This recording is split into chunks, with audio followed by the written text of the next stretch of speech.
Daily case numbers in Cambodia struck a record high of 1,130 on Wednesday, far more than reported in April when severe lockdowns, bans on alcohol sales and travel between provinces were imposed.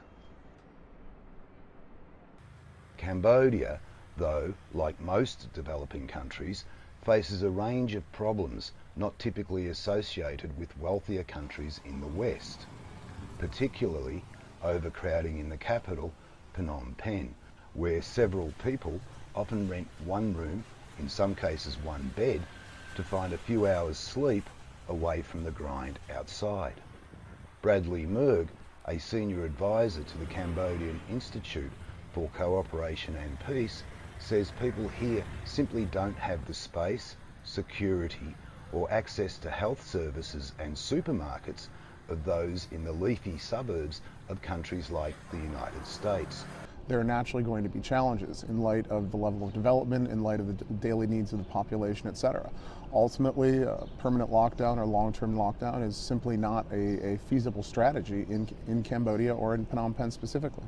The closure of markets resulted in food shortages and price gouging, with authorities struggling to enforce lockdowns after dividing the capital into yellow, orange and red zones, depending on case numbers and transmission risks.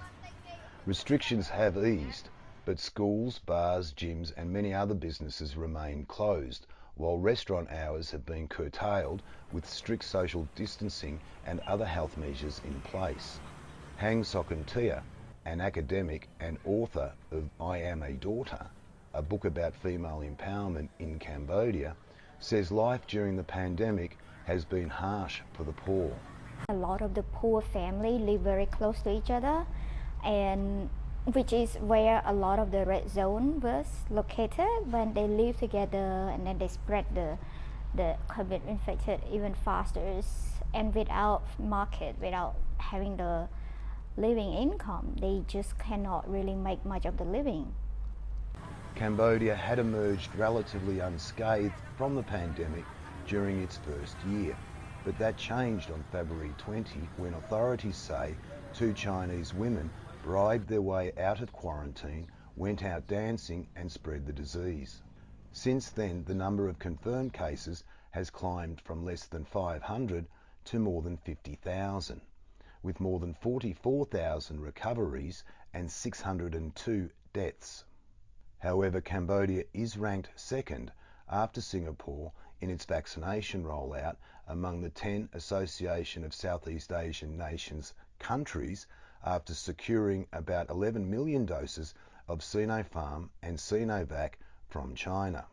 Officials say a total of 20 million doses will be secured by August, while funding from Australia and the United States has enabled access to the COVAX facility and AstraZeneca vaccinations.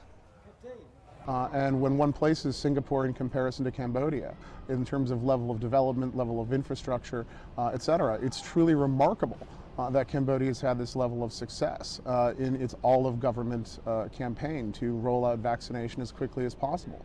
The kingdom is well on track towards meeting its goals, and it's a story that has not received nearly the attention that it deserves.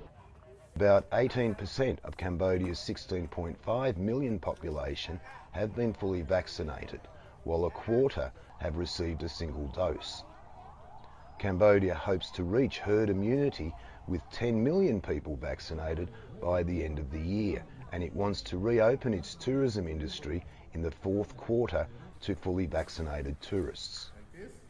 Luke Hunt for VOA News, Phnom Penh, Cambodia.